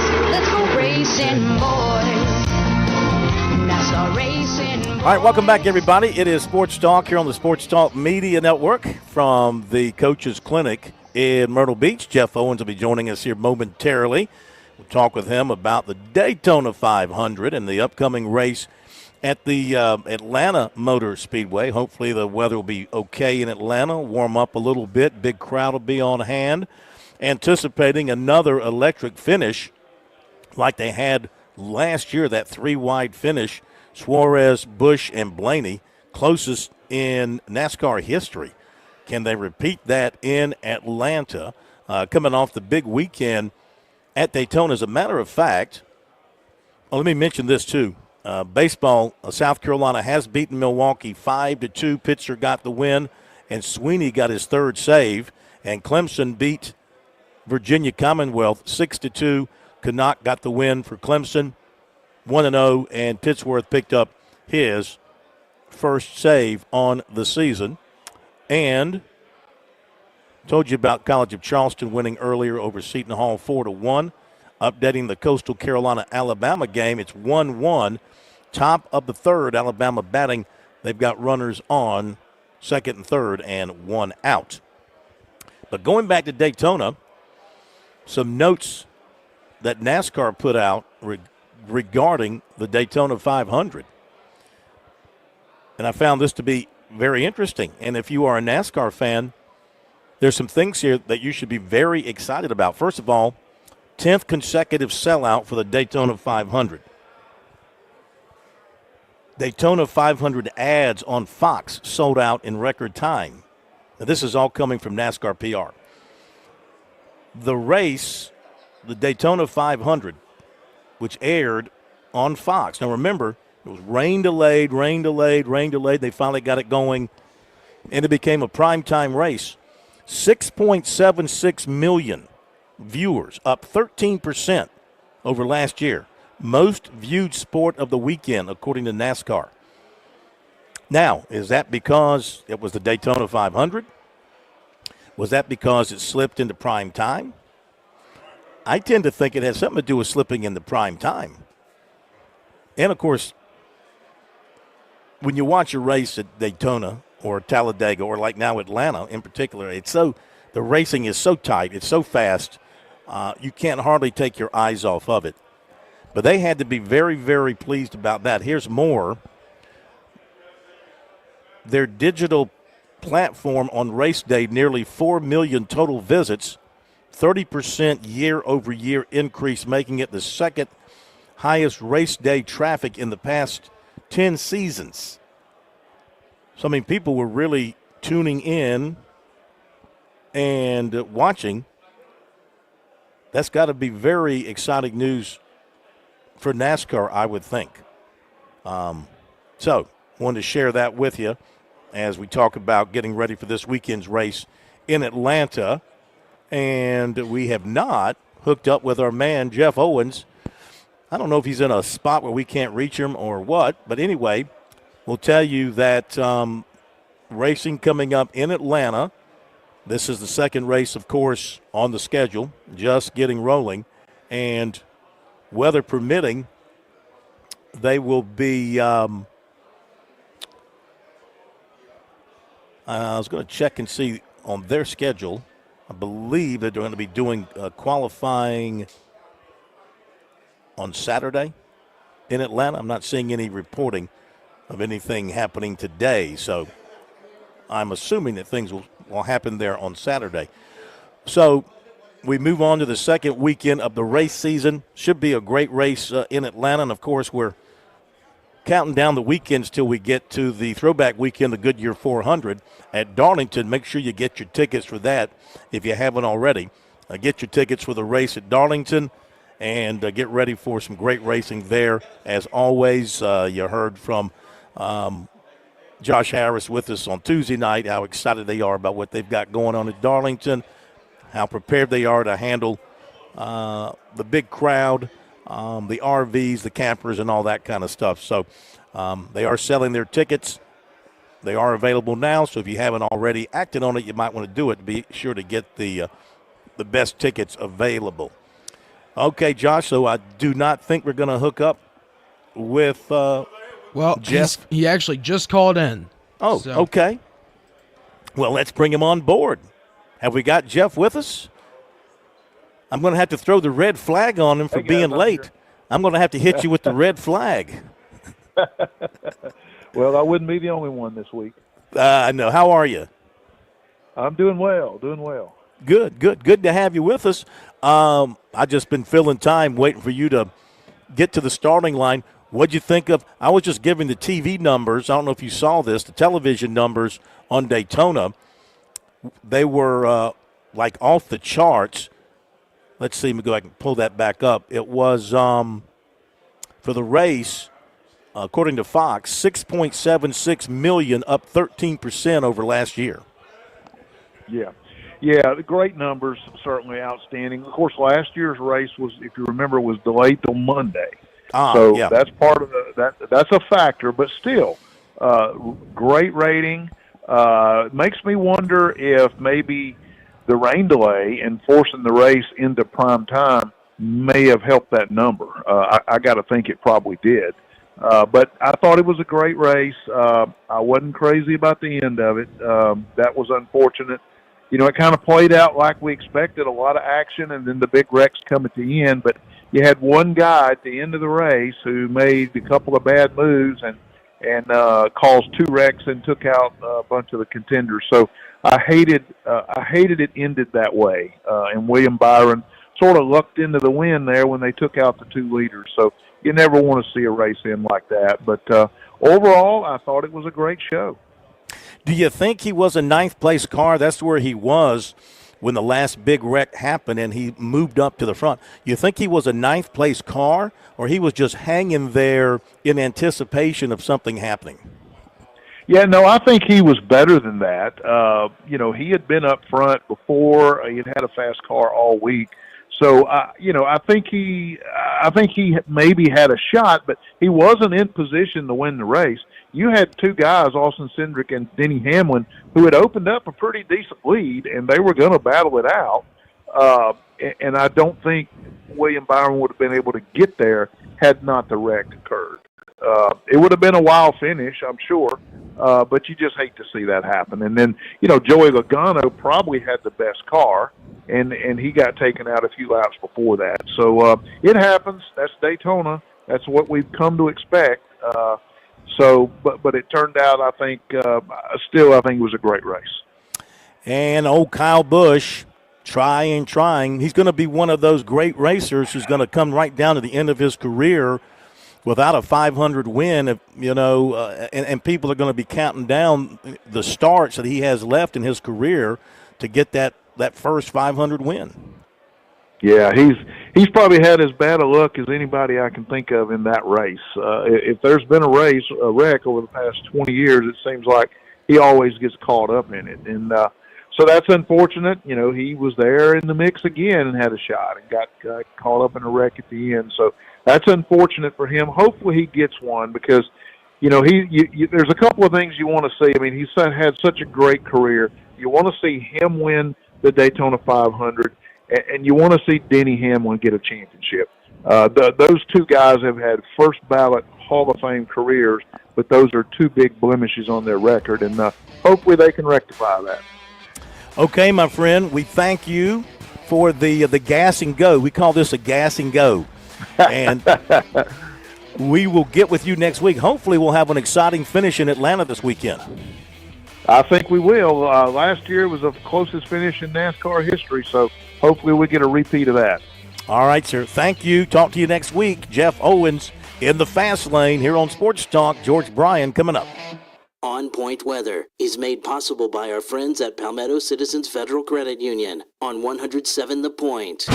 Here's your weekend forecast. Clear and chilly tonight, the low temperature tipping down to a frigid 25. Tomorrow, it's beautiful. Look for sunshine all day and a high warming up to 54. Even better for Sunday. With more sunshine, the high gets to 61. And for next week, we'll hover around 70 as a high most of the week. Have a great weekend. I'm Cal Moss with your On Point local weather. Tradition and quality. That's what you get with H&J Cattle Company, where local third-generation farmers ensure you receive the finest beef in South Carolina. Our registered Hereford and Wagyu cattle are raised with sustainable practices, without growth hormones, antibiotics, or animal byproducts. Taste the difference with the highest quality beef guaranteed. Order now at hdjcattle.co or on Instagram and Facebook at hdjcattle.co. Again, hdjcattle.co, where ethics meets quality. With SRN News, I'm Keith Peters reporting a federal judge has blocked a sweeping executive order from President Trump that sought to end government support for programs promoting diversity, equity, and inclusion. Judge Adam Abelson in Baltimore found it likely violates free speech rights and granted an injunction blocking it as the lawsuit plays out. Trump signed an order his first day in office directing federal agencies to terminate all equity-related grants or contracts. The man accused of gunning down United Healthcare's CEO has appeared in court for the first time since his arraignment on state murder and terror charges. Luigi Mangione attended a hearing Friday in a bulletproof vest and shackles that the judge said were safety precautions. On Wall Street, the Dow down by 748 points. This is SRN News. I sure like to brag about good local businesses. Franklin Plumbing and Drain Cleaning is a great local biz. Josh and his team stress customer service as their top priority. Franklin Plumbing and Drain Cleaning came out to my house. I had a toilet that wasn't working right, a garbage disposal that died. They came out right on time, told me everything they were going to do, and explained the price of each repair before even bringing in the tools. I knew exactly what I was getting and exactly what it would cost. Their prices are fair. Their team is courteous and professional. Plus, they did a great job fixing what needed fixing in my home. I am very careful about making any recommendations, and I'm thrilled and confident to suggest you call Franklin Plumbing and Drain Cleaning for any plumbing needs. If it's a repair or to replace something, if it's that tankless water heater that you've always wanted to give you that endless hot water and save you some money. They unclog drain and sewer lines and so much more. Online, you'll find them at franklinplumbing.sc.com or just give Josh and those great folks a phone call, 799-2222. That's 799-2222, and tell them you heard about them from here at The Point. Dave Ramsey here. Do you want your money to work for you rather than you working for your money? Go see my friends at Palmetto Citizens Federal Credit Union. They're not a mega bank and have been serving the Midlands since 1936, offering good old-fashioned customer service and free services. They'll look out for your financial well-being. With 14 locations, check them out today at palmettocitizens.org. Federally insured by the NCUA. Hey y'all, this is Ted from Flight Deck Restaurant. We'd like to invite you and your family to dine with us. We have a great menu that's sure to please your whole family. We have fresh cooked burgers, big juicy wings, blue plate menu featuring country cooking, oven baked hoagies, fresh crisp salads, authentic Greek food like gyros, souvlaki, and baklava. We also carry 20 different premium cheesecakes and pies. Flight Deck Restaurant also has an arcade with 30 different games like Star Wars, Batman, Skee Ball, Bass Wheel, Pac-Man, Galaga, and so much more. Flight Deck, your favorite family restaurant. Thanks y'all and God bless. Hi, I'm Alicia Kaufman Quinton. My daddy, Billy Kaufman, opened Kaufman's Meat Plant at our present location in 1955. My family still works hard every day to ensure fresh quality cuts of beef, pork, and poultry. How about a tasty T-bone, ribeye, or New York strip steak? But to order at Kaufman's Meat Place. Just look for the signs near the intersection of US 1 and I-20 in Lexington. Call us at 356-0076 to place your order. Kaufman's Meat Place, when you want the very best your money can buy. Do you crave growth for your business? That's where The Point comes in. Fran Halloran here. Kevin Cohen and the other local hosts like me have worked to create a space where listeners transform into family. Are you a local business aiming for the stars? You need to get with Kevin and let him help create an individualized blueprint for your growth using the influential stage of The Point Radio. Reach out directly at 563-8558. Teaming with The Point, make this year extraordinary. 4. Straight down the middle. It went straight down the middle. Then it started to hook just a wee bit. And that's when my caddy lost sight of it. That little white pellet has never been found to this day. But it went straight down the middle. All right, time to turn the attention to the great, glorious game of golf all across the state of South Carolina. And to do that, we have a couple of people standing by. First up on the tee, not the only, because he's a third. He is George Bryan III. Of course, our segment, Birdies, Bogeys, and Biceps, brought to you by Tsunami Bar Sports. Make sure you use the code GB10. Use the code GB10 to get 10% off your purchases online. You can go to our website, SportsTalkSC.com, click on the digital ad. That'll take you right to their website, and then you can shop there. Welcome in, George. How are you? Oh, couldn't be better. And even though today wasn't reflective of our upcoming spring, it certainly made me very hungry for the beautiful, warm temperatures that go along with that sun. So even though, I was out at the golf course today, it was beautiful. It was just a little chillier than I prefer. Mm-hmm. Is there a cutoff for you? Like, today was maybe mid-40s, and that's the air temperature. You throw in the wind, and the feel-like temperature could be less than that. For you personally, is there a cutoff where it's too cold to play golf? I'm not going out there when it's that cold. So for me, the answer is no. I enjoy trying to see what can happen in the rough conditions, and so I never played that great when the sun was bright and the weather was perfect to start with. The only time I didn't play that good in the rough stuff, except compared to others, I did better. So I began to love the rotten weather, whether it be real windy or or rainy or both or really cold. So it wasn't. So the only time I really played good in relation to others was in the mess. So, man, I love the mess. Absolutely. And what I used to enjoy most is in the rain delays or right before we go out, listening to the others complain about it, especially if they were if I was competing against them. So, no, there's absolutely no cutoff. If the course is open, I will go. That's a fact. That's a warrior. That's a warrior right there, ladies and gentlemen. Let's welcome in number 2 on the tee tonight, George. I don't know if he's longer than you or any more accurate than you off the tee, but he's keeping an eye on the college game for us across the state. He is Newberry's own Sullivan Hooper. Sully, welcome in to Birdies, Bogeys, and Biceps. How are you? I'm doing well, Phil. Thanks for having me. Yes, sir. What is your cutoff for stepping out in the cold and playing golf? So we have a little rule on our golf team. It's a 40-degree rule.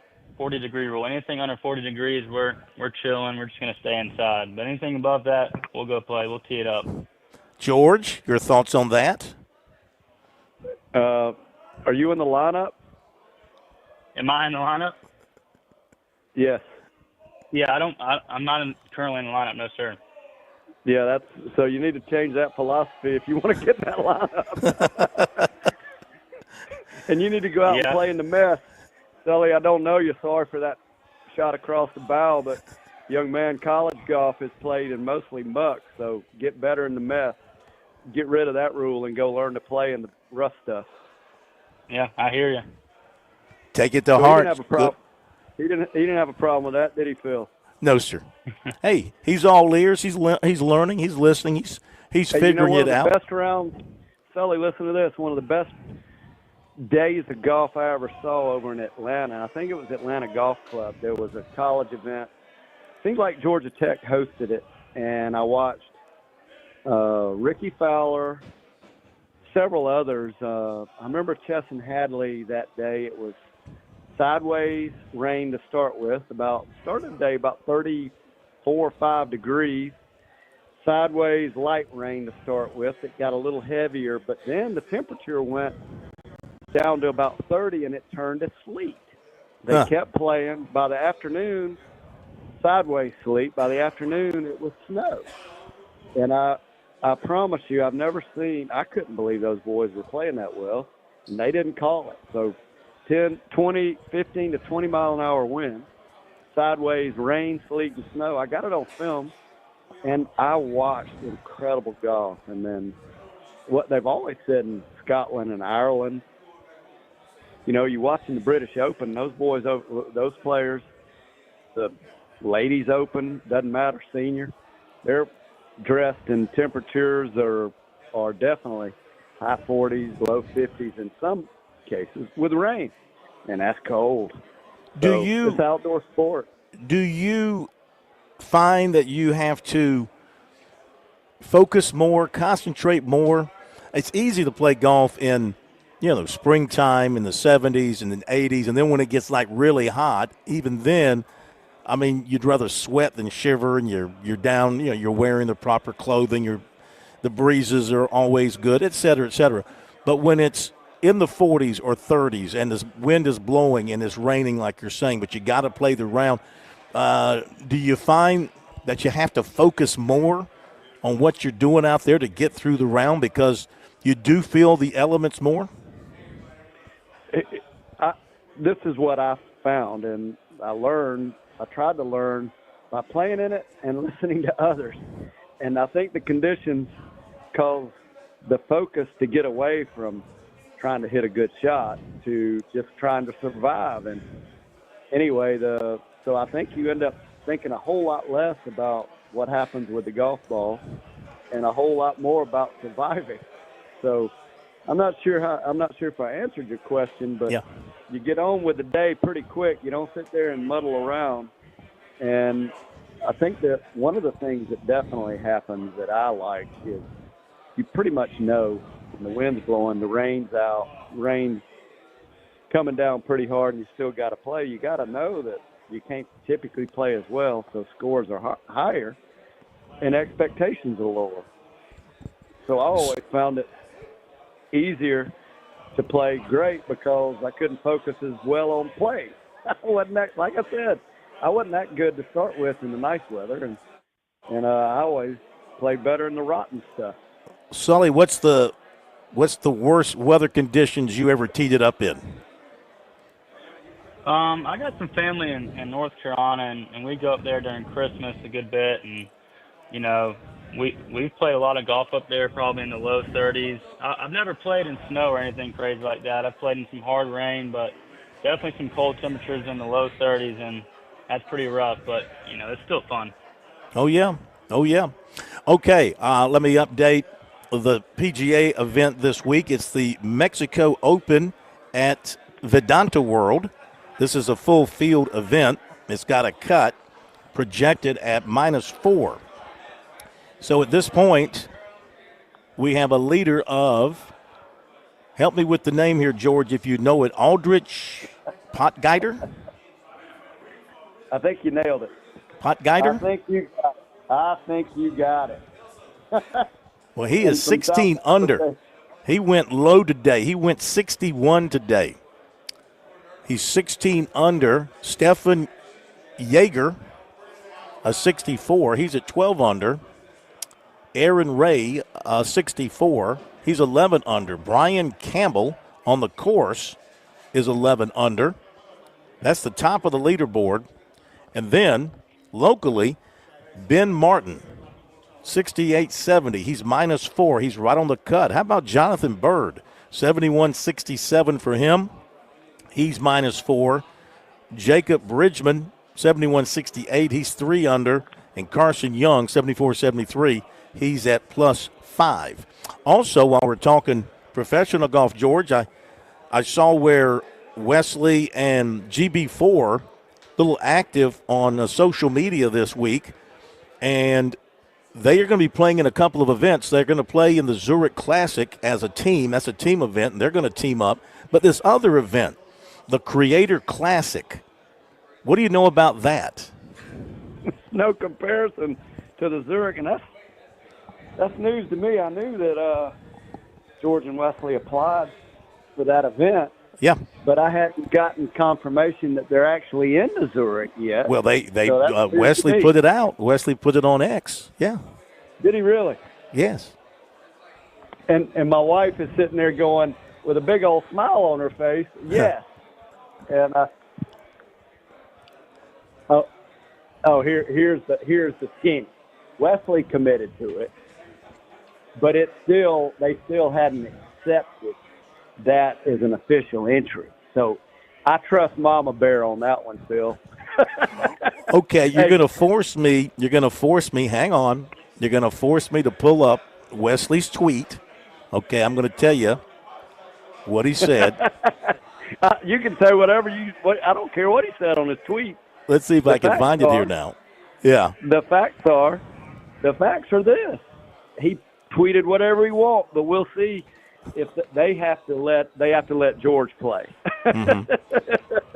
And those are back office things that I happen to know and most people don't. And I'm pretty sure that George will get a chance if that's what Wesley said. But all right, now here is what Wesley tweeted on February 16th. Quote, I have officially committed to the Zurich Classic. Now we wait and see if we get a chance to tee it up together. Okay.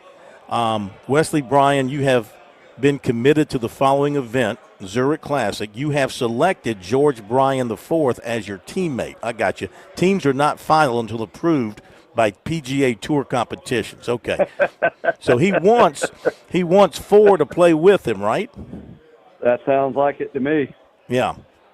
Well, what do you think? You think they'll let him play? I hope they do. And those things are up to the what I call the tournament committee. Yeah. Now we're talking the politics of golf. And so if I were to speculate, I'd say 50-50 in favor of, but it kind of depends. If Wesley plays a little better, he carries more weight. If he plays a lot better, he's in. How about that? When is the Zurich Classic? Is that after the Masters or before? It is. No, it's after. All right, and then this Creator Classic that I saw Wesley tweet out something on that as well. Wesley Bryan, George Bryan, as it's listed here, Fat Perez, Gabby Golf Girl, Roger Steele, Grant Horvat, Tisha Allen. Who are these people and what is this all about? Do you know? Yeah, this is the YouTube stars.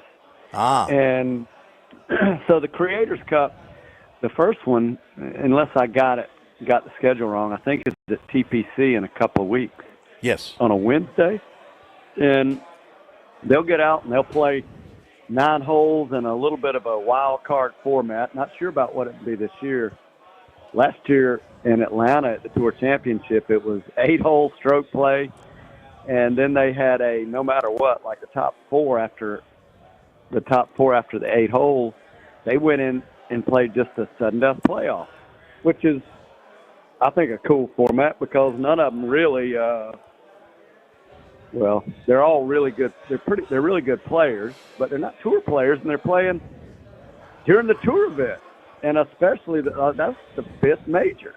So it's kind of wild that YouTube can command such a stage in that kind of event, and that's the first major event of the year. So YouTube golf, baby, that's what's rocking and rolling and commanding a lot of leverage. A lot of people watch. I don't know if you do, Phil. I watch a little bit, and it's really what I've watched. I like. It's entertaining. Well, I look at some of the clips, some of the fancy shots and some of the dramatic moments and stuff like that. I just saw a clip. Again, this is on Wesley's X account where he's promoting this event. Saw a little swing by GB4. He's got a beautiful swing. He's got an absolutely gorgeous swing. It's in the category of yours. Absolutely. Oh, come on. Come on. Let's be real. Hey, here's what is so attractive from the YouTube perspective. Now you've got some tour players coming in, and there's nothing more entertaining than to listen to what's going on in the minds and the hearts of players that are either really funny, and so this guy that they call Fat Perez, he is hilarious. And folks like Grant Horvat, he is absolutely golden, and he's funny. The comments of, let's see, who else have been on that are really entertaining? Dude Perfect. I think they were one of the better players on Dude Perfect was out that I was entertained by. Another guy that's really funny, Bob Does Sports. He is hilarious. And oh God, there's several others. Are they all? Are all of these kind of cutting up? They're all cutting up on the golf course, doing things in golf. Well, trick shots or funny shots or no. They're playing a pretty impressive brand of golf, and like the Gabby, the young lady Gabby. I mean, she's a Division I college level player, absolutely hands down. In fact, she might play professional golf. Grant Horvat. She goes by Gabby Golf Girl. Gabby Golf Girl can really play, and so can Grant Horvat. So those are really good players, and several other. Micah, there's a guy named Micah that'll be on. He's a really good player. There's several that really can play, and they're also, like I said, they're hilarious, funny, entertaining. And then when they get matched up with somebody like Phil Mickelson or DeChambeau, so DeChambeau's a big YouTuber. What they do is it's just another style of golf. I call it entertainment, Phil. And to me, it'd be a little bit akin to, so you got the Olympic ice skaters, and they're running in there for the medals, and then you have your ice dancing, the circus. It's a derivative of golf. It's not quite the same style, but it might be more entertainment than what you're finding on the tube, the real TV. Which, in my opinion, we've talked about it. The what I call TV standard golf has gotten just a bit boring, and that's part of the lure. That's part of what people enjoy also. That's part of why the big heavy corporate the industry, they like it. They know what they expect. You're going to get a certain audience, and that audience spends money. Well, money drives the economy of sport, and so that big stage will stay the way it is, but the social media YouTube format, well, that is a derivative of golf that just happens to be entertainment. So, I think there's plenty of room for it. Yep. All right, you're seeing it with the TGL and all this sort of stuff. Let me ask Sully. I know he's been keeping a watch on the college scene for us this week. Want to get his thoughts on what he picked up over the week. And, of course, USC women went out and had a great showing in that Moon Invitational. I believe they finished third, and the freshman ran in a putt on the first playoff hole to defeat the number one ranked college player in the country. I guess it's said in the world. Maybe she's the number one ranked female amateur in the world to win the individual. What do you got on the college front there, Sully? Yeah, I saw that. They had a good showing there. It was a good field. Surprising they dropped in the rankings. They're number 5 now, but still doing fine. In that same event, Clemson played. They finished 16th out of 17 teams. They're 41 in the country. But Clemson, they're missing Isabella Roll. She's from Lexington. She's got a wrist injury, so keep an eye out for that. They look to improve later in the year once they get her back. Other than that, in the women's side, College of Charleston, they're 48th in the country, and they finished 4th at Michigan State's tournament. Coastal Carolina, 114th, Wofford, 171. And then on the Division II side of women's, Anderson, number 1 in the country. They've got 3 wins on the year, 5 top 5s. They got 4 players in the top 20. And Kennedy Gooding, she graduated from Gilbert High School. She's number 4 in the entire country, so they're doing pretty solid this year. And Lander not too far behind at number 23. But yeah, Anderson, they've been great for a while now on the women's and men's side. Very good. And Anything? then go ahead. I got some. Yeah, I got some more on the men's side if you want it. Go ahead. South Carolina, they've moved up 2 spots to 15th in the country. In large parts, they've got 4 top 3s on the year, and they've got 2 players inside the top 100. That's Frankie Harris and Brock Blythe. And their next event is March 8th at Sawgrass Country Club. Clemson hasn't moved much. They're 61 in the country. They finished 11th at the Watersound Invitational. Their next event will be held at Palmetto Golf Club, hosted by USC Aiken. College Charleston, they're 43rd in the country. Coastal Carolina, 89. Wofford, 199. And then on the Division II side, the highest-ranked team is USC Aiken at number 12. And we got Lander at 20th in the country. USC Aiken finished 2nd at the Wexford Intercollegiate. That was a Division I event, and they beat some good teams like East Carolina, Mercer, High Point, Gardner-Webb, App State. So USC Aiken continues to do well. Fantastic. George, we're getting ready for that Palmetto Intercollegiate there at the Palmetto course in Aiken. That's always one of the big college events this time of the year in this part of the country. Yeah, that's a great golf courses.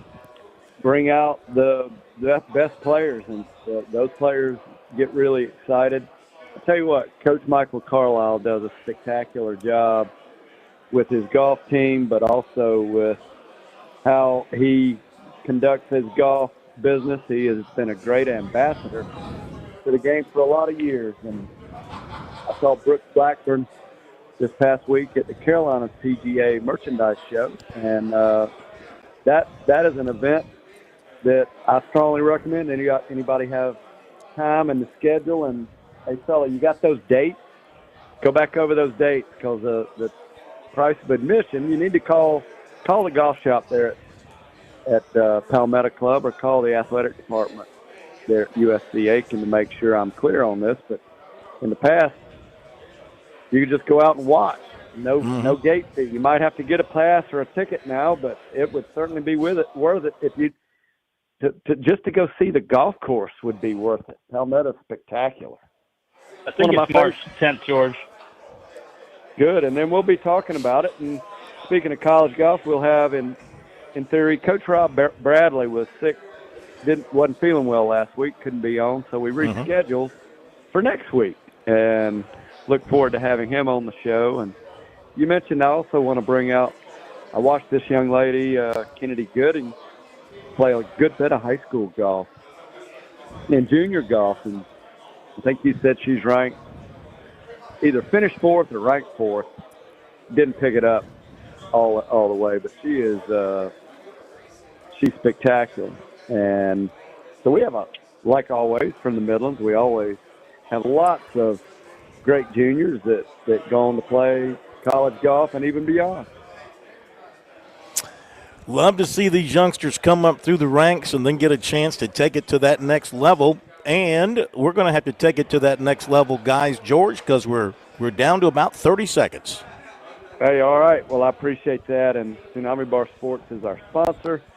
We'll be talking about the artificial turf, what we call our backyard turf division, our design build division, which, hey, if you're interested in a golf fitness studio or a weight room, we can come right to your house or your office and put one in. That would be Tsunami Bar Sports. And of course, the technology is the live weight, bendable bar technology that is a difference maker. Invented in the Clemson weight room, but I've always said I think the biggest beneficiaries are those in golf. All right, so can't quite pick up the music, but I'm sure it's about that time. Until next week, enjoyed it, Sully. Thank you, Phil. Josh, tee 'em high, but shoot 'em low. Thank you, George. And Sully, thank you, my man. Have a great week. Thank you, Phil. Thank you, sir. That'll do it. Thank you, Master Plumber Josh Cohen, back at our studios. Thanks to all the coaches for being with us here tonight. Have a great weekend. We'll see you Monday.